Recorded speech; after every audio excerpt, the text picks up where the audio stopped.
Ang Diyos hindi mo lang kasama kapag may breakthrough. At ang Diyos hindi mo lang kasama kapag may challenges. Kahit sa gitna ng mountaintop at valley low, nandun si Lord.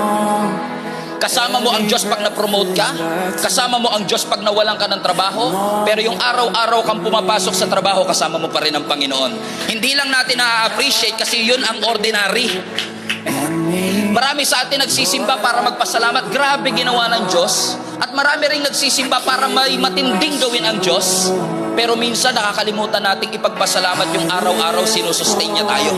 Yung araw-araw may trabaho tayo. Yung araw-araw may nakakain tayo. Yung paglakad po natin kasama si Jesus. Kasama din po sa pagpapala ng Diyos at presensya ng Diyos. Yung mga simple at ordinaryong parte ng ating buhay. Yung mga average and typical.